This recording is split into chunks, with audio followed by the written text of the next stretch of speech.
दोस्तों नमस्कार। स्वागत है आपका हमारे इस यूट्यूब मंच पर। दोस्तों, बिहार क्या एक बार फिर पलटने के लिए तैयार है? और आखिर अगले 18 घंटे में बिहार में कौन सी राजनीतिक बिसात बिछ रही है, जिसमें अपने स्टैंड से पलटने के लिए बिहार में बड़े बड़े राजनीतिक सूरमा मजबूर होने जा रहे हैं। दरअसल बिहार राजनीतिक तौर पर पलटासन के लिए पिछले कुछ सालों में फेमस हो गया है। बिहार की राजनीतिक पहचान ही पलटने के लिए बनी है। और पलटने के लिए बिहार की राजनीतिक पहचान इसलिए बनी है क्योंकि मुख्यमंत्री की कुर्सी पर तो एक व्यक्ति एकदम विराजमान है, लगातार विराजमान है, लेकिन उनके साथ पलट पलट कर आने वाले और पलट पलट कर जाने वाले लोगों की तादाद और पलटने की इच्छा कभी खत्म नहीं होती। सबको अपने स्टैंड से पलटने पर मजबूर होना पड़ता है। नीतीश कुमार भी अपने स्टैंड से पलटने पर मजबूर होते हैं, लेकिन कुर्सी से नहीं पलटते। भारतीय जनता पार्टी और राष्ट्रीय जनता दल अपने स्टैंड से पलटती है और इसके नेता अपनी अपनी कुर्सी से, चाहे वो नेता विपक्ष की कुर्सी हो, चाहे वो डिप्टी सीएम की कुर्सी हो, चाहे वो विधानसभा अध्यक्ष की कुर्सी हो, इन कुर्सियों से बार बार पलटते रहते हैं। वो कुर्सी पलटकर किसी और के पास जाती रहती है। लेकिन इस बार की पलटी और इस बार जो बिसात पटना में बिछी है, कल रात से जो बिसात पटना में बिछी है, उस बिसात के बाद अब दिल्ली में बैठे बड़े बड़े सूरमा अपने स्टैंड को से पलटने के लिए मजबूर हो रहे हैं। उन्हें मजबूर होना पड़ रहा है, क्योंकि अगर वो नहीं पलटे तो सियासत पलट जाएगी। दरअसल बिहार की राजनीति में तीन बड़े खेमे हैं, ये बार बार दोहराने की जरूरत नहीं है। और तीन खेमों के बीच में एक खेमा ऐसा है जो कॉमन फैक्टर है। वो इस खेमे के साथ भी कंफर्टेबल है और उस खेमे के साथ भी कंफर्टेबल है। वो खेमा जनता दल यूनाइटेड और नीतीश कुमार का है। पिछली बार जब 43 सीटें थी, तब भी सत्ता इनके बिना बन नहीं रही थी। इस बार कोई चिराग मॉडल नहीं है। इस बार टारगेटेड तरीके से चिराग पासवान की पार्टी जेडीयू की 100 सीटों पर चुनाव नहीं लड़ रही है ताकि जेडीयू की सीटों को कम किया जा सके। तो स्वाभाविक है कि पिछली बार तकरीबन 3 दर्जन सीटों का जो जनता दल यूनाइटेड को नुकसान हुआ, वो नुकसान इस बार उन्हें होने नहीं जा रहा। लेकिन जो एंटी इनकम्बेंसी सरकार के खिलाफ बननी चाहिए थी, वो घटने का तो सवाल ही नहीं है। 5 साल में स्वाभाविक है कि वो एंटी इनकम्बेंसी और बढ़ी होगी। 2020 में वो एंटी इनकम्बेंसी 15 साल की थी, तो 2020 में वो एंटी इनकम्बेंसी 20 साल की है। और जब डबल इंजन की सरकार है, यानी दिल्ली में एनडीए की सरकार नरेंद्र मोदी और अमित शाह के नेतृत्व में, तो पटना में एनडीए की सरकार नीतीश कुमार के नेतृत्व में, तो 11 साल की एंटी इनकम्बेंसी जो दिल्ली की है, 15 लाख रुपए किसी के खाते में नहीं आए। बिहार का औद्योगिक विकास डबल इंजन की सरकार के बावजूद नहीं हुआ। बिहार से पलायन बदस्तूर जारी रहा और दिल्ली की सरकार, दिल्ली की सत्ता में बैठे हुए लोग जो मोतिहारी की चीनी मिल से चाय पीने का वादा करते थे जनता के बीच में कि अगली बार आएंगे तो इसी चीनी मिल से बनी चीनी से चाय पिएंगे, वो चीनी मिल कबाड़ की तरह सुनसान और बियाबान की तरह पड़ी हुई है। चीनी तो छोड़ दीजिए, वहां कीड़े मकोड़े जरूर पनप रहे। लेकिन बिहार की सियासत कीड़े मकोड़े फैक्ट्रियों में पनपते रहे, अब उससे निजात पाना चाहती है। तो आखिर कौन सा खेल होने जा रहा है? बिहार की सियासत में पलटने के जिस खेल की बात है, उसकी बिसात इस ढंग से महागठबंधन ने बिछाई है, जिस बिसात को देखकर और कोई खुश हो या ना हो, लेकिन जो महानुभाव एक अणे मार्ग में बैठे हुए हैं, उन्हें लग रहा है कि अंततः बाजी उनकी झोली में गिरने के लिए हालात पैदा हो गए।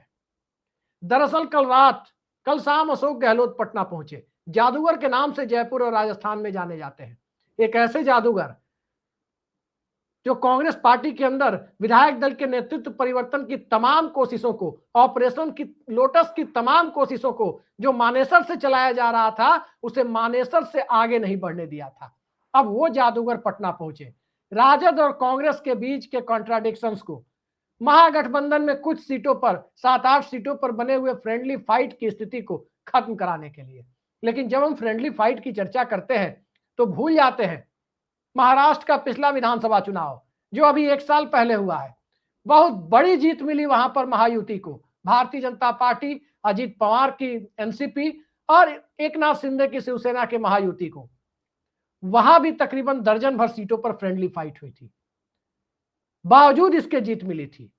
लेकिन कल जो खेल होने जा रहा है, जी हां, आज शाम, आज रात जो हम आपसे मुखातिब हैं, इसके महज 18 घंटे के भीतर जो खेल होने जा रहा है, उस खेल के बाद भारतीय जनता पार्टी को अपने स्टैंड से पलटना होगा। अन्यथा स्टैंड से भारतीय जनता पार्टी नहीं पलटी तो बिहार में जिस तरह से जमीन पर जनता दल यूनाइटेड, राजद और लोजपा के कार्यकर्ताओं के बीच, उनके सामाजिक आधार के बीच, उनके कोर वोटर्स के बीच, उनके समीकरणों के बीच जिस प्रकार से मतभेद की स्थिति बनी हुई है, महागठबंधन में तो नेताओं के बीच ही ऊपर मतभेद है, जमीन पर तो एकदम क्लियर मैसेज है कि किसे जिताने के लिए वोट करना है और किसे हराने के लिए वोट करना है।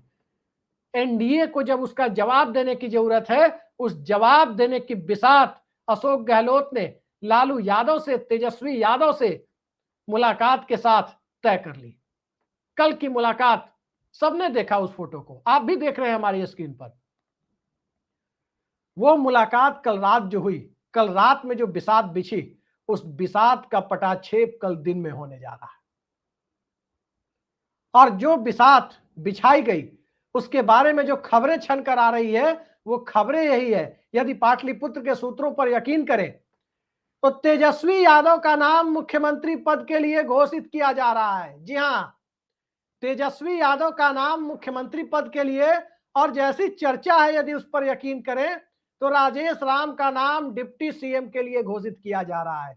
यानी पिछड़े वर्ग से आने वाला एक नेता महागठबंधन की सरकार बनने की सूरत में मुख्यमंत्री होगा और महादलित समाज का एक नेता बिहार का उप मुख्यमंत्री होगा, यदि महागठबंधन को बिहार में 122 सीटें मिली तब। लेकिन कल जैसे ही ये ऐलान होगा, जैसे ही कल ये परिस्थितियां बन जाएंगी, जैसे ही कल अशोक गहलोत या महागठबंधन की साझा प्रेस कॉन्फ्रेंस में सीएम और डिप्टी सीएम के चेहरे का ऐलान होगा, उसके बाद की परिस्थिति में अमित शाह और भारतीय जनता पार्टी को अपने स्टैंड से पलटना पड़ सकता है। स्टैंड से पलटना इसलिए पड़ सकता है क्योंकि पिछले एक साल से कई सारे टीवी इंटरव्यूज और अखबारों के इंटरव्यूज को देखे तो लगातार गृह मंत्री अमित शाह कह रहे हैं कि नीतीश कुमार के नेतृत्व में चुनाव तो लड़ा जाएगा, लेकिन चुनाव के बाद मुख्यमंत्री कौन होगा, कभी अमित शाह कहते हैं कि वो भाजपा का संसदीय बोर्ड तय करेगा, कभी कहते हैं कि ऐसे फैसले मीडिया कॉन्क्लेव में नहीं लिए जाते, और पटना में पहुंचकर एक टीवी प्रोग्राम में कहते हैं कि विधायक दल चुनाव के बाद अपना नेता चुनेगा। वो अमित शाह जो 2024 छोड़िए 2029 के चुनाव के बाद भी नरेंद्र मोदी प्रधानमंत्री होंगे, ये भविष्यवाणी करते हैं। और डबल स्टैंडर्ड की जो भूमिका भारतीय जनता पार्टी पटना और दिल्ली के बीच में रखती है, उस डबल स्टैंडर्ड को भी जरा देखिए। नरेंद्र मोदी पीएम कैंडिडेट हैं, चुनाव जीतने की स्थिति में वही पीएम होंगे, ये कहने में भारतीय जनता पार्टी को कोई झिझक नहीं होती। लेकिन बिहार में नीतीश कुमार सीएम कैंडिडेट होंगे, ये कहने में भारतीय जनता पार्टी को झिझक होती है, क्योंकि भारतीय जनता पार्टी को अपना मुख्यमंत्री बनाना है। और ये वही गलती बीजेपी करेगी अगर कल तेजस्वी यादव के नाम का ऐलान होता है, तो अगर बिहार में सीएम के चेहरे के नाम का ऐलान नहीं हुआ तो जो गलती राष्ट्रीय स्तर पर इंडिया गठबंधन करता रहा है, वही गलती भारतीय जनता पार्टी बिहार के मामले में करने जा रही है। क्योंकि राष्ट्रीय जनता दल और महागठबंधन का सामाजिक समीकरण का कुनबा जो कागजों पर मजबूत दिखता है, वो हकीकत में जो गणित में मजबूत दिखता है, वो केमिस्ट्री के रूप में भी मजबूत होता हुआ बिहार की बाजी पलटने पर आ जाए तो 14 नवंबर को चमत्कार को नमस्कार कहने के लिए नहीं, बल्कि लोकतंत्र में जनादेश को स्वीकार करने के लिए भारतीय जनता पार्टी को बधाई संदेश तेजस्वी यादव के लिए भेजना पड़ सकता है। ये बात बीजेपी को बखूबी पता है।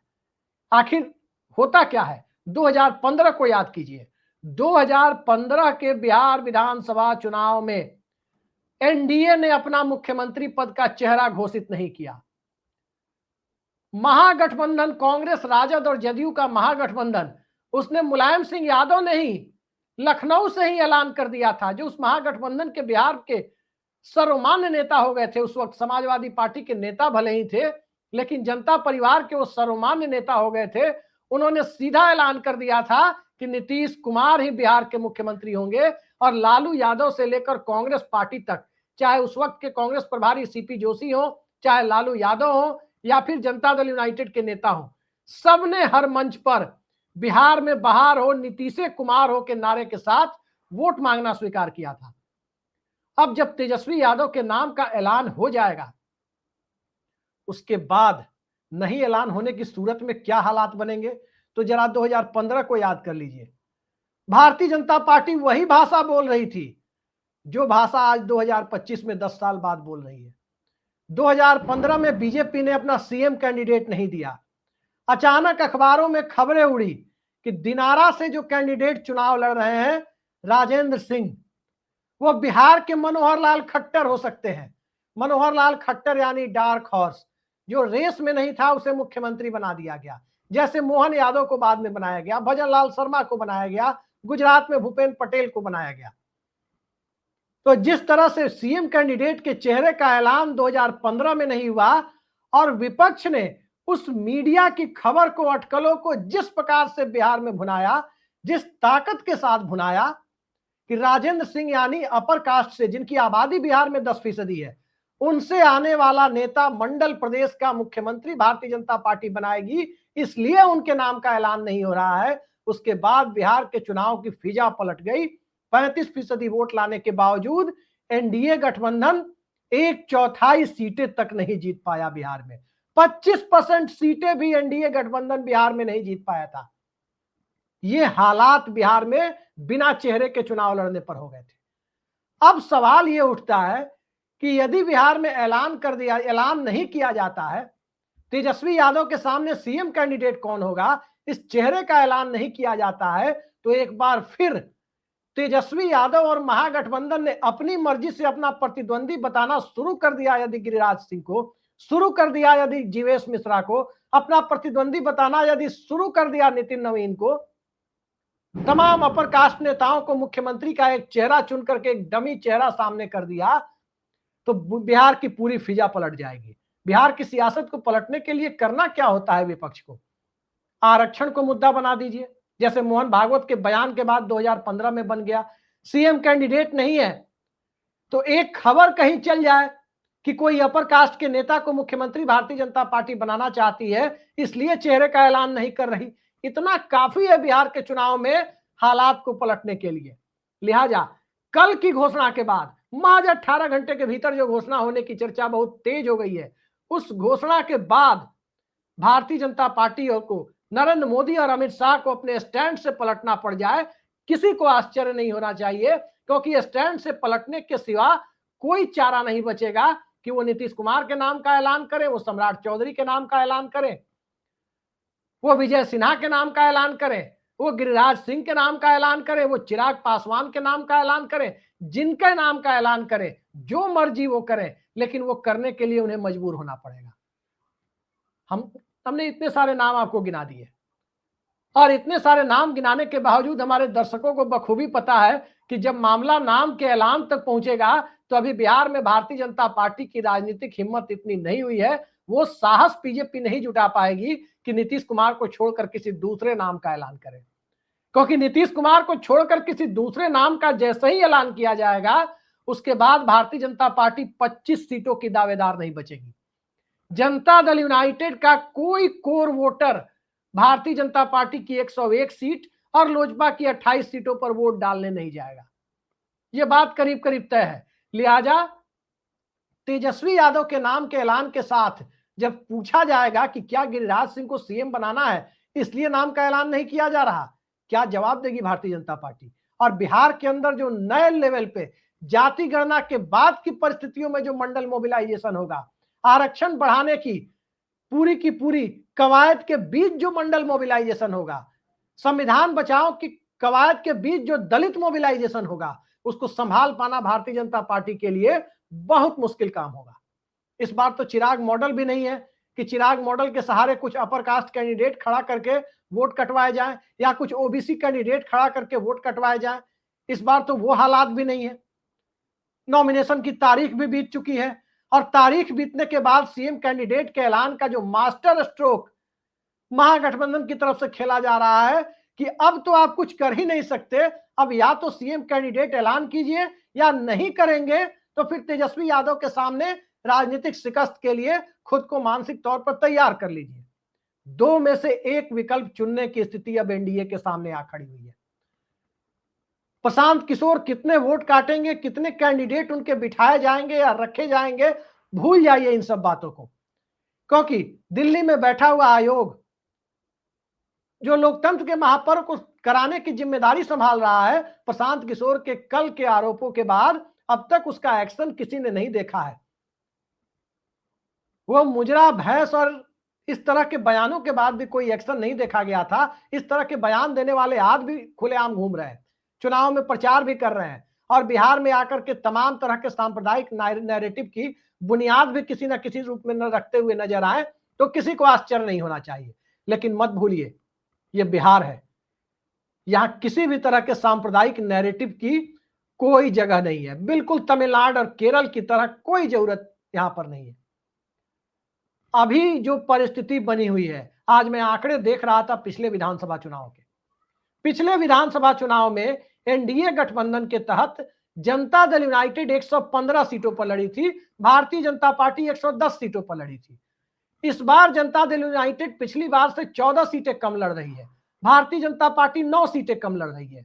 दोनों 101 पर लड़ रहे हैं। पिछली बार जदयू और राजद के बीच 71 सीटों पर आमने सामने मुकाबला हुआ था। जी हां, 71 सीटों पर आमने सामने मुकाबला हुआ था। और इन 71 सीटों पर जो आमने सामने मुकाबला हुआ, उसमें 25 सीटों पर चिराग पासवान की पार्टी की वजह से वो सीटें प्रभावित हुई। 25 सीटें जनता दल यूनाइटेड को चिराग पासवान के चिराग मॉडल के तहत हार का मुंह देखना पड़ा था। इन 71 में जेडीयू को महज 21 सीटें मिली थी, राष्ट्रीय जनता दल को 48 सीटें मिल गई थी, ओवैसी साहब की एआईएमआईएम को 1 सीट मिल गई थी और एक निर्दलीय सुमित सिंह को भी जीत मिल गई थी।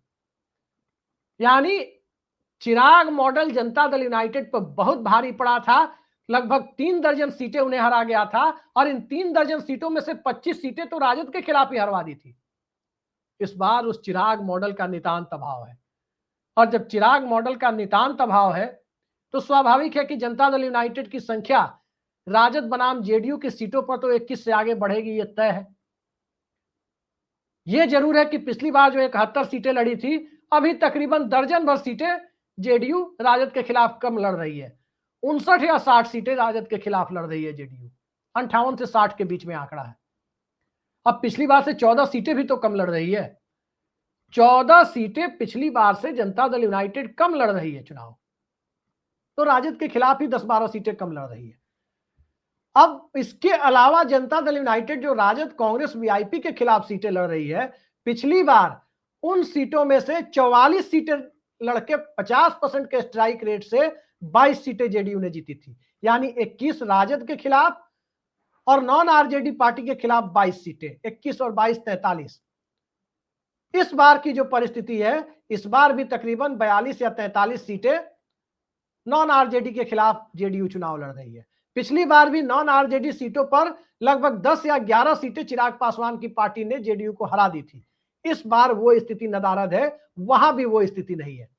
लेकिन सामाजिक स्तर पर क्या भारतीय जनता पार्टी का कोर वोटर बिखर रहा है? क्या जनता दल यूनाइटेड के अति पिछड़ा कार्ड में कुछ डेंट लगा है? और क्या बिहार में राजेश राम के चेहरे के ऐलान के बाद, संविधान बचाओ के नैरेटिव के बाद बिहार की परिस्थितियां एनडीए के लिए अब उतनी अनुकूल नहीं है जैसे 2019 के लोकसभा चुनाव में हुआ करती थी?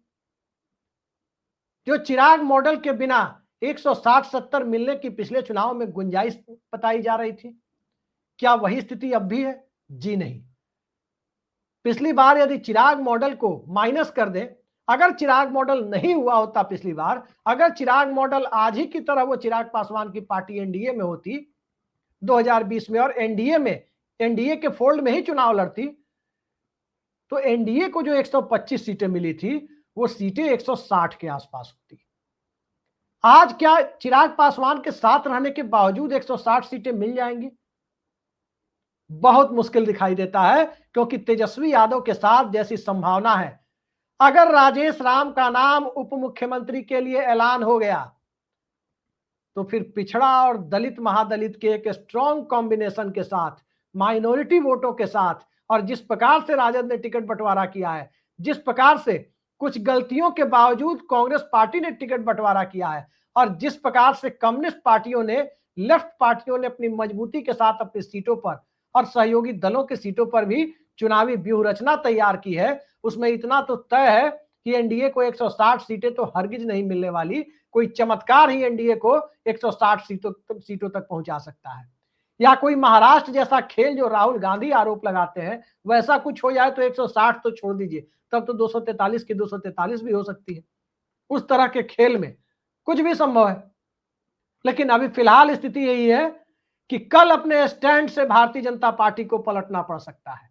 तेजस्वी यादव का नाम महागठबंधन के सीएम कैंडिडेट के तौर पर ऐलान होने के बाद एनडीए गठबंधन के अंदर अपना चेहरा घोषित करने के सिवा कोई विकल्प नहीं बचेगा, और जो काम नीतीश कुमार चाहते थे वो काम उनके दोस्त लालू प्रसाद यादव ने ऐसा लगता है कि अंदर खाने सेट कर दिया है। जरा सोचिए, नॉमिनेशन की प्रक्रिया पूरी होने के बाद तेजस्वी यादव के नाम का ऐलान क्यों किया जा रहा है? यदि किया जाता है कल, तो क्यों नॉमिनेशन की प्रक्रिया, नामांकन की प्रक्रिया पूरी होने के बाद? इसलिए क्योंकि पहले यदि तेजस्वी यादव के नाम का ऐलान किया जाता तो क्या पता कौन सा चिराग मॉडल पार्ट 2 पार्ट 3 आपको देखने को मिल जाता, कोई नहीं जानता था। लेकिन जब पूरी तरह से निश्चिंत कर दिया गया, एनडीए खेमे को निश्चिंत कर दिया गया कि अब महागठबंधन, अब कोई तरह से दिक्कत नहीं है, सीएम कैंडिडेट की रार भी दिखा दी गई, इस ढंग का एक सामने सामने खेल भी दिखा दिया गया कि राजद कांग्रेस में बहुत मतभेद है, आखिरी समय तक रस्साकसी चल रही है। लेकिन अब जिस प्रकार से चर्चा है, कल यदि नाम का ऐलान होता है तो तय मानिए निश्चित तौर पर ये एक स्क्रिप्ट का हिस्सा था, ये मानने वालों की कमी नहीं होगी। एक ऐसी स्क्रिप्ट का हिस्सा जिस स्क्रिप्ट की तैयारी पहले से एनडीए गठबंधन के लोगों ने नहीं की थी। आखिर नीतीश कुमार को क्यों कहा जाता है कि बिहार की सियासत में होंगे कोई बाहर से आने वाले तथाकथित चाणक्य? बिहार के तथाकथित चाणक्य तो नीतीश कुमार ही है, इस बात से इनकार नहीं किया जा सकता। और लालू यादव ने तो कहा भी था 7-8 महीने पहले, ऐसे कैसे भाजपा सरकार बना लेगी, ऐसे कैसे बीजेपी अपना मुख्यमंत्री बना लेगी, हम लोग नहीं है क्या? तो इस हम लोग के दायरे में क्या लालू यादव और अशोक गहलोत ने मिल करके भारतीय जनता पार्टी को घेर लिया है कि या तो लालू यादव के दोस्त नीतीश कुमार को सीएम कैंडिडेट डिक्लेयर करो या बड़ी चुनावी हार के लिए मानसिक तौर पर तैयार हो जाओ? खेल बड़ा है और इस खेल के पीछे ऐसा हो ही नहीं सकता कि लालू यादव और नीतीश कुमार की कोई बातचीत ना हुई हो, क्योंकि अगर, मैं फिर दोहरा रहा हूं, अगर एनडीए ने सीएम कैंडिडेट डिक्लेयर नहीं किया तो महागठबंधन को पूरा अधिकार हासिल हो जाएगा कि वो गिरिराज सिंह का चेहरा लगाकर सीएम कैंडिडेट के तौर पर तेजस्वी बनाम गिरिराज की बिसात पूरे बिहार में बिठा दे। भारतीय जनता पार्टी भी यही काम करती है। महागठबंधन या इंडिया गठबंधन लोकसभा चुनाव में न तो 19 में न ही 24 में किसी पीएम कैंडिडेट के नाम का ऐलान नहीं करता, लेकिन ये लोग राहुल गांधी का चेहरा लगा देते हैं। मोदी वर्सेस राहुल 2019 में, मोदी वर्सेस राहुल में नरेंद्र मोदी को लगा कि चुनाव हलवा है, आसानी से निकल जाएगा, वैसा हुआ भी।